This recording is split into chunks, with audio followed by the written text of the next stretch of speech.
हरे कृष्ण। इस पुण्यमयी ज्येष्ठ मास में हरिनाम का जप करना, कथा का श्रवण करना और भगवान विष्णु का पूजन करना, ये जन्मों जन्मों के पापों का नाश करने वाला बताया गया है। ये मास मोक्षदायी, कल्याणकारी और मंगलमय माना गया है। जो भक्त इस अवसर का लाभ उठाते हैं उनका जीवन धन्य हो जाता है। और बस कुछ ही समय के अंदर अधिक मास आरंभ होने वाला है। तो चलिए ऐसे शुभ अवसर में आज ज्येष्ठ मास की प्रातःकाल वेला में हम इस मास से जुड़ी हुई सुंदर पौराणिक कथा का श्रवण करते हैं। हमारी इस कथा यात्रा को आगे बढ़ाते हैं और सुनते हैं आज की ज्येष्ठ मास कथा। 17 मई से शुरू हो रहे इस अधिक मास का सही पालन करने के लिए बहुत से नियम और विधियां बताई गई हैं, लेकिन अधिकतर लोगों को ये नहीं पता होता कि क्या करें क्या ना करें। व्रत की सही, प्रमाणभूत और सरल विधि क्या है। इसलिए इस बार हम आपके लिए लाए हैं एक स्पेशल अधिक मास ई बुक, जिसमें आपको मिलेगी अधिक मास की सारी कथाएं, संपूर्ण व्रत विधि, संकल्प मंत्र, श्लोक और आपके सभी प्रश्नों के उत्तर भी। तो पुरुषोत्तम मास शुरू होने से पहले अभी अपनी ई बुक डाउनलोड करें। लिंक नीचे डिस्क्रिप्शन और पिन कमेंट में मिल जाएगा। आइए आज की कथा आरंभ करते हैं। राजा इंद्रद्युम्न और नारद मुनि के बीच वार्तालाप समाप्त होने के बाद राजा के अश्वमेघ यज्ञ में सुत्या अर्थात सोमरस निकालने का उत्सव आरंभ हुआ। उसमें दीनों को बेरोक-टोक मनोवांछित दान दिए जाने लगे। और उस समय नारद मुनि ने नृप श्रेष्ठ राजा इंद्रद्युम्न से कहा, हे राजन, अब पूर्णाहुति का कार्य समाप्त हो, जिससे ये यज्ञ सफल हो जाए। पहले ध्यान में तुमने जो कुछ देखा है उसके अनुसार तुम्हारे भाग्य उदय का समय अब समीप आ रहा है। श्वेत द्वीप में जिन विश्व मूर्ति अविनाशी भगवान विष्णु का तुमने दर्शन किया है, उनके शरीर से गिरा हुआ रोम वृक्ष भाव को प्राप्त हो जाता है। वो इस पृथ्वी पर स्थावर रूप में भगवान का अंश अवतार होता है और भक्त वत्सल भगवान स्वयं अब उसी रूप में अवतीर्ण हो रहे हैं। तुम्हारे ही सौभाग्य से सर्व पापहारी भगवान यहाँ सभी लोगों के नेत्रों के अतिथि बनेंगे, उन सब के समक्ष प्रकट होंगे। अब यज्ञ अंत स्नान समाप्त करके वृक्ष रूप में प्रकट हुए यज्ञेश्वर भगवान विष्णु को तुम इस महावेदी पर स्थापित करो। इस प्रकार विचार करके नारद मुनि और राजा इंद्रद्युम्न दोनों प्रसन्नता पूर्वक उस स्थान पर गए और इस वृक्ष को देखकर उन्होंने ऐसा समझा कि इस वृक्ष के रूप में साक्षात ब्रह्म भगवान विष्णु प्रकट हुए हैं। ऐसा मानते हुए सभी लोग अत्यंत प्रसन्न हुए। 4 शाखाओं से युक्त उस चतुर्भुज वृक्ष का दर्शन करके राजा ने अपने परिश्रम को सफल माना। उसके बाद नीलमणि माधव के अंतर्ध्यान होने का जो शौक था उसे उन्होंने त्याग दिया और बार बार उस वृक्ष को प्रणाम करके नेत्रों से आनंद के आंसू बहाते हुए राजा ने ब्राह्मणों से उस वृक्ष को मंगवाया। वे लोग माला और चंदन से विभूषित विष्णु के उस दिव्य वृक्ष को महावेदी पर ले आए। नारद मुनि के कहे अनुसार राजा ने उस वृक्ष का पूजन किया और पूजा समाप्त करके मुनि श्रेष्ठ नारद मुनि से पूछा, हे मुने, भगवान विष्णु की कैसी प्रतिमाएं बनेंगी और उन्हें कौन बनाएगा? तब नारद मुनि ने उत्तर दिया, राजन, भगवान की लीला सभी लोकों से परे है, उसे कौन जान सकता है। इस प्रकार बातचीत हो ही रही थी कि ऊपर से आकाशवाणी सुनाई दी। आकाशवाणी ने कहा, भगवान विष्णु अत्यंत गुप्त रखी हुई महावेदी पर स्वयं अवतीर्ण होंगे। 15 दिनों तक इसे ढक दिया जाए। हाथ में हथियार लेकर उपस्थित हुआ जो यह बूढ़ा बढ़ई है उसे भीतर प्रवेश करवाइए और सभी लोग यत्न पूर्वक दरवाजा बंद कर लीजिए। जब तक मूर्तियों की रचना हो तब तक बाहर बाजे बजते रहे, क्योंकि रचना का शब्द कान में पड़ने पर वह बहरा बना सकता है। कोई भी भीतर प्रवेश ना करे और ना कभी देखने की चेष्टा करे, क्योंकि वहाँ काम करने वाले के अतिरिक्त जो भी उसे देखेगा उसके दोनों नेत्र अंधे हो जाएंगे। आकाशवाणी सुनकर राजा ने उसी प्रकार व्यवस्था की जैसा आकाशवाणी में कहा गया था। क्रमशः 15वां दिन आते ही भगवान स्वयं 4 विग्रहों में प्रकट हुए। बलभद्र, सुभद्रा और सुदर्शन चक्र के साथ भगवान जनार्दन दिव्य सिंहासन पर विराजमान हुए। भगवान के 4 दिव्य रूप संपन्न हो जाने पर संपूर्ण विश्व के उपकार हेतु पुनः आकाशवाणी हुई, हे राजन, इन 4 प्रतिमाओं को वस्त्रों से भलीभांति आच्छादित करके इन्हें अपने अपने स्वाभाविक रंग की प्राप्ति करवाओ। भगवान जनार्दन नील मेघ के समान श्याम वर्ण धारण करें। भगवान बलभद्र शंख और चंद्रमा के समान गौर वर्ण से विराजमान हो। सुदर्शन चक्र का रंग लाल होना चाहिए और सुभद्रा देवी कुमकुम के समान अरुण वर्ण की होनी चाहिए। इन विग्रहों पर पहले का किया हुआ रंग आदि संस्कार छूटने पर प्रतिवर्ष नूतन संस्कार कराना चाहिए। केवल दिव्य वल्कल लेप रहने देना चाहिए। अगर कोई प्रमादवश इस लेप को दूर करेगा तो राज्य में दुर्भिक्ष और महामारी फैलेगी। हे राजन, तुम्हें भी नग्न रूप में इन मूर्तियों का दर्शन नहीं करना चाहिए।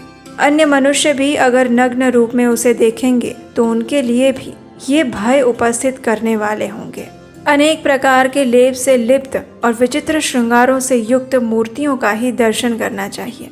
हे राजन, तुम्हारे ऊपर कृपा करके भगवान प्रकट हुए हैं और तुम्हारे ही प्रसाद से वे सभी जीवों को धर्म, अर्थ, काम और मोक्ष प्रदान करेंगे। नीलाचल पर कल्प वृक्ष के वायव्य कोण में 100 हाथ की दूरी पर और भगवान नृसिंह के उत्तर भाग में जो बहुत बड़ा मैदान है, उसमें अत्यंत सुदृढ़ और 1000 हाथ ऊंचा मंदिर बनवाओ और उसी में भगवान की स्थापना करो। पहले इस पर्वत पर जो प्रतिदिन भगवान नील माधव का पूजन करता था, वही विश्वावसु नाम वाला शबर यानी भील वैष्णवों में श्रेष्ठ है। उसके साथ तुम्हारे पुरोहित की मित्रता हो चुकी है और इन्हीं दोनों की संतति को भावी उत्सवों में भगवान के विग्रह पर लेप और संस्कार करने के कार्य में लगाया जाए। इतना कहकर वह दिव्य आकाशवाणी मौन हो गई। उसका उपदेश सुनकर राजा ने प्रसन्नता पूर्वक उसका पालन किया। जब बलराम, श्री कृष्ण, सुभद्रा और सुदर्शन चक्र पर आकाशवाणी के कहे अनुसार लेप आदि संस्कार हो गए, तब उनकी आकृति बड़ी सुंदर दिखने लगी। उसके बाद राजा ने महावेदी का पर्दा खुलवाया। फिर सबने रत्न सिंहासन पर विराजमान भगवान की झांकी की। वस्त्र अलंकारों सहित उन भगवत विग्रहों का दर्शन करके राजा इंद्रद्युम्न आनंद के समुद्र में डूब गए और नेत्रों को कुछ कुछ बंद किए। प्रेम के आंसू बहाते हुए हाथ जोड़कर खंबे के समान खड़े रह गए।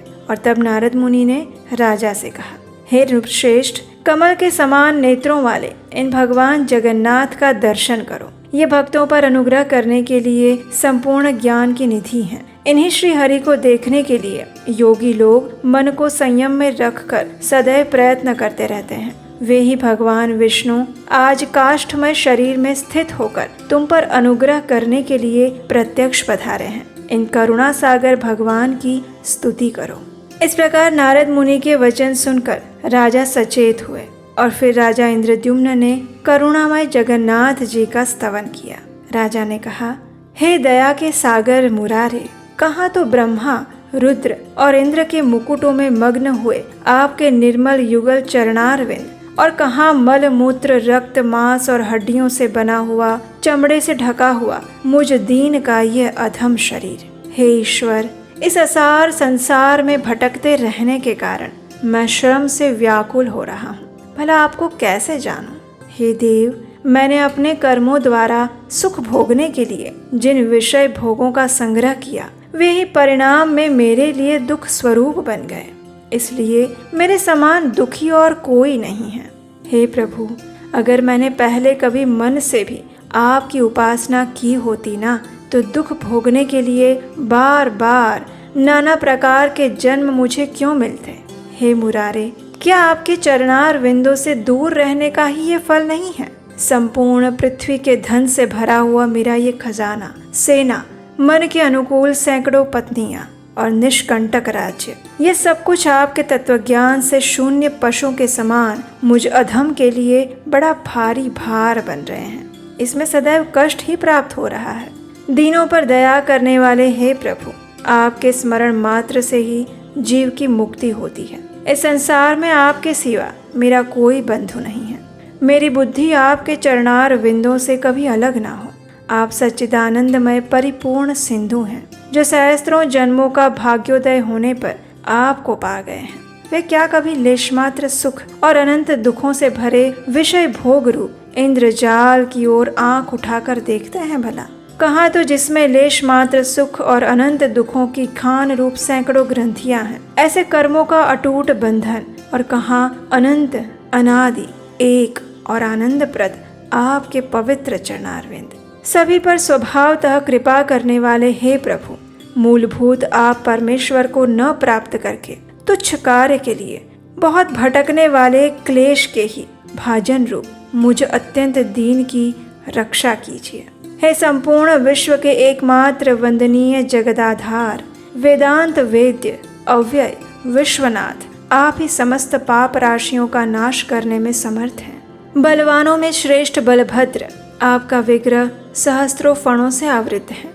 आप ईश्वर हैं, मैं आपकी शरण में आया हूँ। संसार को आश्रय देने वाली और संपूर्ण देवताओं को उत्पन्न करने वाली मंगलमयी सुभद्रा देवी के दोनों चरणों को मैं प्रणाम करता हूँ। हे नाथ, यह ब्रह्मांडों का समूह जिसकी किरणों के समुदाय से रचा गया है और जो दैत्यों की सेना का संहार करने वाले हैं, उन सुदर्शन चक्र के रूप में आपको मैं प्रणाम करता हूँ। इस प्रकार स्तुति करके श्रेष्ठ राजा इंद्रद्युम्न ने भगवान को साष्टांग प्रणाम किया और कहा, हे अनाथों के बंधु जगन्नाथ, संसार समुद्र में डूबे हुए मुझ दीन और दुख तथा शोक से व्याकुल मनुष्य का आप कृपा पूर्वक उद्धार कीजिए। इसके बाद नारद मुनि ने कहा, अपार भव सागर से पार उतारने में तत्पर भगवान नारायण, आपकी जय हो, जय हो। सनक सनंदन और सनातन आदि श्रेष्ठ योगी आपके दिव्य तत्व का चिंतन करते हैं। आप सर्वलोक स्वरूप और सब लोगों को सुख देने वाले, संपूर्ण विश्व के उपकारक और समस्त जगत के वंदनीय हैं। कोटि कोटि ब्रह्मा, रुद्र, इंद्र, मरुदगण, अश्विनी कुमार, साध्य और सिद्धगण आपके लीला विलास से उत्पन्न हैं। हे त्रिभुवन गुरु, आप किसी के भी पूर्णतया जानने में नहीं आते, आपको नमस्कार है। और इस प्रकार अन्य अन्य राजाओं ने, वेदों के पारंगत विद्वानों ने, श्रोत्रिय मुनि, ब्राह्मण, क्षत्रिय, विद्वान वैश्य जाति के लोगों ने भी वैदिक सूक्तों, स्तोत्रों, पौराणिक स्तुतियों और स्वरचित कविताओं द्वारा भगवान बलभद्र और सुभद्रा जी के साथ भगवान श्री कृष्ण का स्तवन किया। उसके बाद राजा ने पुरोहित जी से भगवान वासुदेव की पूजा के लिए सामग्री संग्रह करने के लिए कहा। फिर नारद मुनि के उपदेश से स्वयं राजा ने ही विधि और मंत्रोच्चारण के साथ क्रमशः उन सब विग्रहों का पूजन किया।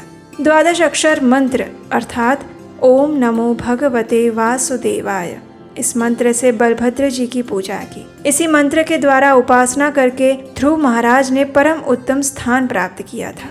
पुरुष सूक्त से राजा ने यथाशक्ति भगवान नारायण की पूजा की और देवी सूक्त से सुभद्रा जी का और सुदर्शन संबंधी ऋचाओं से सुदर्शन चक्र का पूजन किया। इस प्रकार अपने वैभव के अनुसार भक्ति पूर्वक उन सब की पूजा आराधना करके भगवत प्रीति हेतु उन्होंने श्रेष्ठ ब्राह्मणों को दान दिया। और उसके बाद राजा ने शुभ समय और शुभ नक्षत्र में नारद आदि श्रेष्ठ ब्राह्मणों की पूजा करके स्वस्ति वाचन करवाया और जगन्नाथ जी का स्मरण करते हुए वास्तु पूजन पूर्वक शिल्पी का भी पूजन किया। भगवान विष्णु के उस काष्ठमय अवतार को देखकर कृतार्थ और पाप रहित हुए राजाओं को इंद्रद्युम्न राजा ने बड़े आदर पूर्वक विदा किया।